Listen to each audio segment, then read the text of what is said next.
वयं नमः।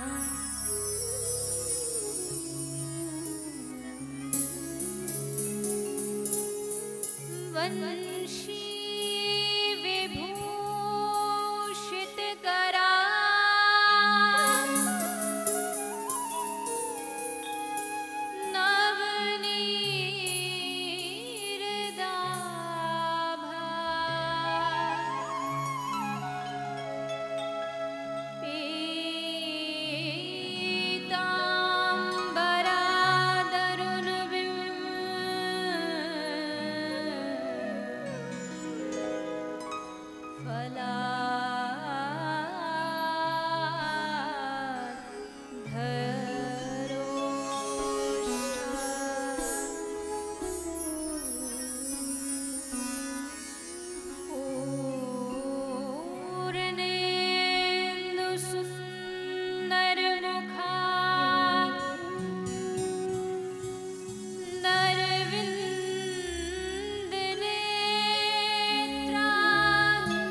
Rama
श्रीमद्भागवत महापुराण की श्री सद्गुरुदेव भगवान की श्री गौ माता की जय जय श्री राधे जय जय श्री राधे जय जय श्री राधे निताई गौर हरि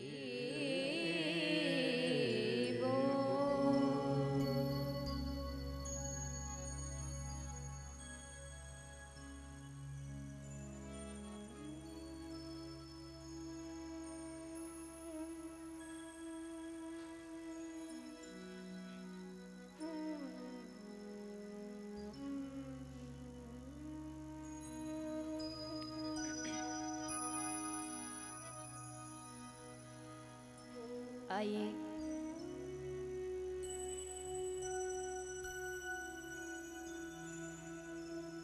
चित्सार सिंधु सर्वस्व भगवान श्री राधा गोविंद के चरण कमलों का ध्यान करते हुए सभी श्रीमद्भागवत गंगा के द्वितीय दिन में प्रवेश करें। सभी हरि भक्तों वैष्णव जनों के चरणों में व्यासपीठ की ओर से मेरा प्रणाम।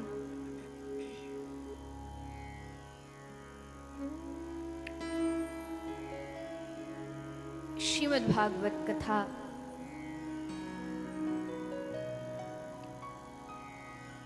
जिसका आप हम सब श्रवण पान कर रहे हैं,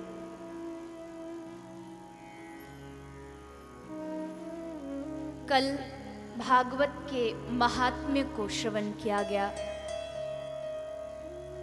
क्यों सुने भागवत को? एक बार सुन ली तो दोबारा क्यों सुने? क्या फल है जिसके लिए हम अपनी जिंदगी का कीमती समय इस सत्संग को दें, इस भागवत को दें? क्या है ऐसा श्रीमद् भागवतम में? महात्म्य के द्वारा इसको श्री सूत जी ने समझाया है कि जो श्रीमद् भागवत ज्ञान वैराग को भी उनके वास्तविक स्वरूप को पहचान कराने वाली है, ऐसी श्रीमद् भागवत सिर्फ ज्ञानियों को ही नहीं, इस भागवत ने पापियों को भी तारा है। किसी मंदिर में जाओ, किसी पवित्र स्थान पर जाओ, वहां का नियम है कि पवित्र होकर के जाओ। चप्पल बाहर उतारिए, स्नान करके आइए, गंदे कपड़े नहीं होने चाहिए, शुद्धता होनी चाहिए। किसी भी मंदिर में जाओगे पहले शुद्धता करो, उसके बाद मंदिर में जाओगे। लेकिन श्रीमद् भागवत एक ऐसा मंदिर है जहां शुद्ध होकर के आने की आवश्यकता नहीं। भागवत कहती है तू कितना भी अपवित्र हो, तेरे अंदर कितने भी दाग लगे हो, बस तू एक बार शरणागत होकर के इस पंडाल में आ जा, आगे का काम मैं करूंगी। श्रीमद् भागवत कह रही है जब भागवत की शरण में हम आए हैं, शुद्ध करना भागवत का काम है।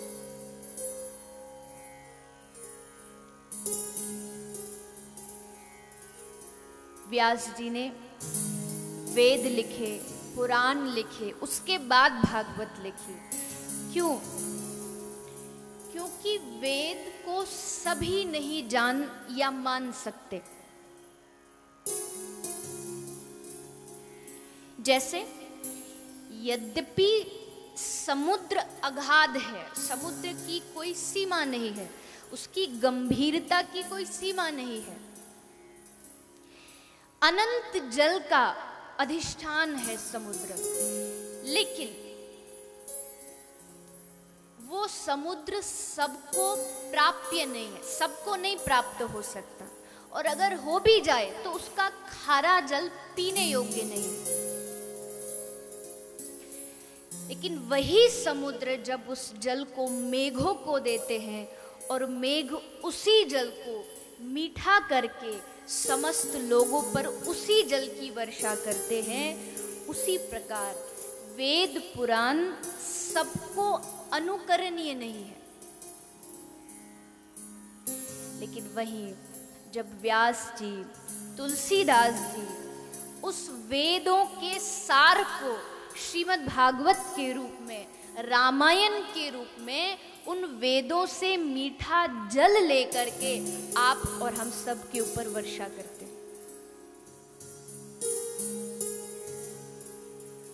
इसलिए भागवत को मानना बड़ा आसान है।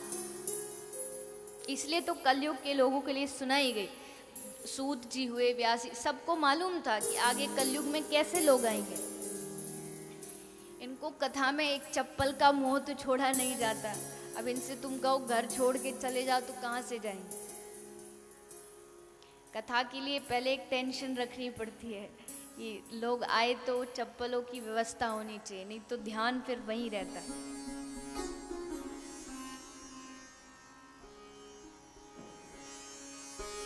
सबका निचोड़ ला करके व्यास जी ने एक ग्रंथ में रख दिया। जैसे दूध है, दूध बड़ा सुंदर है, लेकिन उस दूध का निचोड़ है उसकी मलाई, उसका मक्खन। वेदों को भी मथ करके, पुराणों की मथनी कर करके व्यास जी ने सबका निचोड़ श्रीमद् भागवत ला के रख दिया, जिसको कलयुग का एक साधारण आदमी बड़ी आसानी से अपना सकता है, बड़ी आसानी से।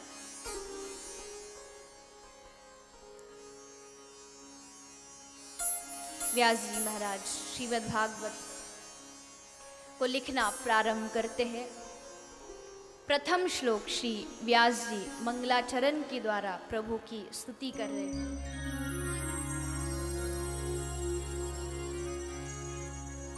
जन्माद्यस्य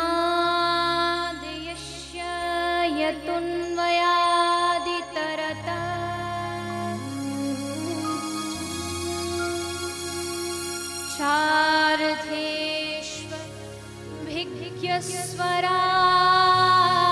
चार्धेष्वभिज्ञस्वराट्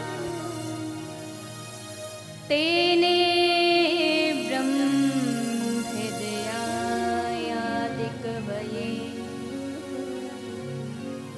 मोहयन्ति यत्सूरया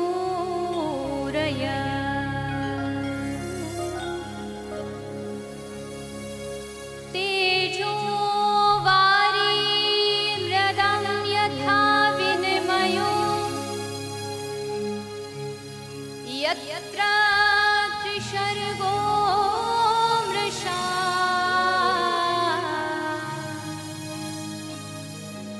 धाम्ना स्वेन सदा निरस्तकुहकम्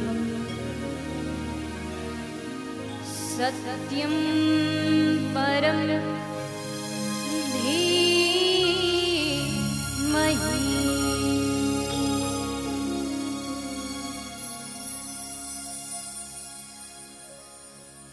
श्री व्यास जी भगवान की मंगलाचरण से स्तुति कर रहे हैं। जन्म, आदि, अश्य, ये भगवान के 3 गुण हैं। यद्यपि भगवान के 9 मुख्य गुण हैं, 9 को पूर्ण अंग कहा जाता है और भगवान पूर्ण है। कल जो हमने श्लोक सुना, सच्चिदानंद रूपाय, भगवान सत्य है, चिद है, आनंद है, विश्व की उत्पत्ति करते हैं, पालन करते हैं, संहार करते हैं। भगवान दैहिक, दैविक और भौतिक 3 तापों को नष्ट करने वाले 9 गुण भगवान के अंदर बताए गए। जन्म है, आदि है और अश्य है। इस दुनिया में कोई भी चीज हो, हर एक चीज के 3 गुण है। ये माइक है, उदाहरण के लिए माइक है, ये किसी दिन बना होगा, इसकी कोई एक बनने की डेट होगी, तारीख होगी। ये कब तक चलेगा उसका भी 1 साल, 2 साल, 4 साल, उसका भी एक प्रॉपर टाइम होगा। 2 हुआ। तीसरा, इसका खत्म, ये जब नष्ट होगा, जीवन भर तो चलेगा नहीं, कभी तो खराब होगा। तो जन्म है, आदि है और अश्य है। उसके उपरांत सत्यम परम धीमहि, ये शब्द जो व्यास जी ने लिखा, सारा वेदांतों का निचोड़ इस एक शब्द में लाके रख दिया।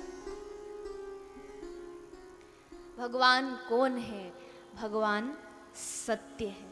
वेद भी यही कहता है, यजुर्वेद में लिखा है हृदयेन सत्यम, भगवान के हृदय से सत्य का प्रागट्य हुआ। और गीता में भी भगवान श्री कृष्ण ने कहा है मत्तः परतरम नान्यत् किंचिदस्ति धनंजय मयि सर्वमिदं प्रोक्तम सूत्रे मणिगणा एव। हे अर्जुन, मैं, मुझसे श्रेष्ठ कोई दूसरा सत्य नहीं। तो भगवान को सत्य कहा गया है।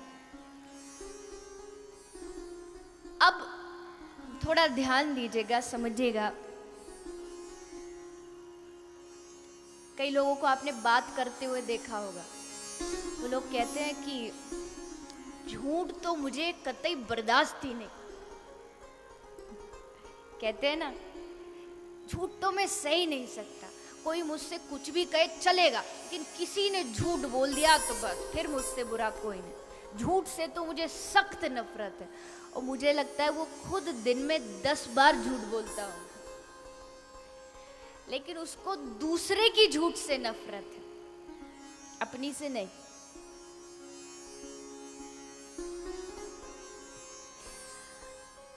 भागवत सुनकर के अगर हमारे अंदर सत्य की प्रतिष्ठा नहीं हुई तो ये भागवत संसद के बहस के जैसी है।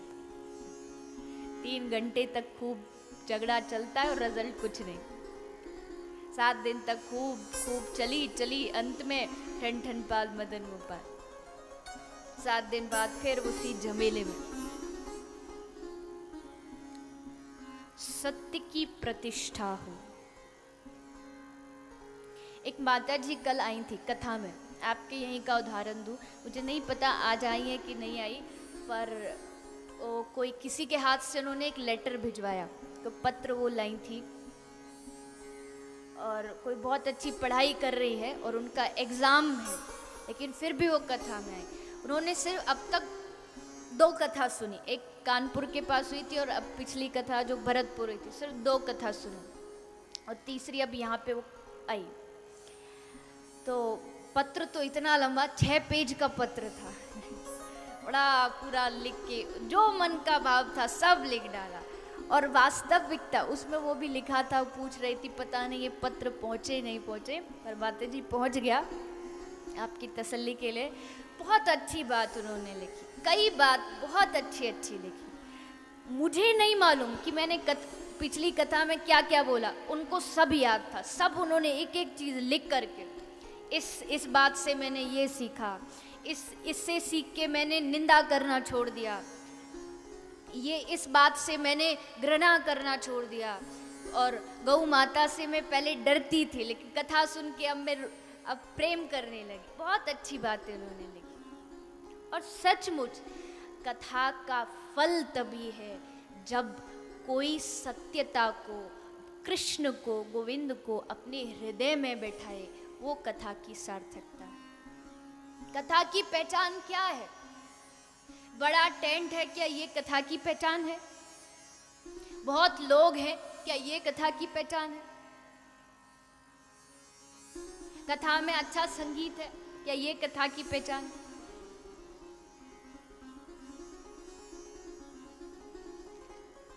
व्यवस्था अच्छी हो, अच्छी बात है, संगीत अच्छा हो, अच्छी बात है, लेकिन कथा की सच्ची पहचान तो है हमारे अंदर कृष्ण कथा सुन के। अगर हमारे घर में 5 सदस्य हैं, कथा सुन के कृष्ण के प्रति, श्री राधा रानी के प्रति इतना प्रेम जाग जाए कि 5 नहीं, कथा सुनने के बाद हम ठाकुर जी को भी अपने घर का सदस्य बना लें, उनको भी अपने जीवन का एक हिस्सा बना लें, वो भी हमारा प्यारा बने, उससे हम प्रेम करें। वो कथा की पहचान। वास्तविकता में मैं आपसे कहूं कि बहुत नाच लिए, कथा में गा लिए, अच्छी बात है, नृत्य भी अच्छा है, गाना भी अच्छा है, लेकिन देखो नाचने में और नृत्य में फर्क है।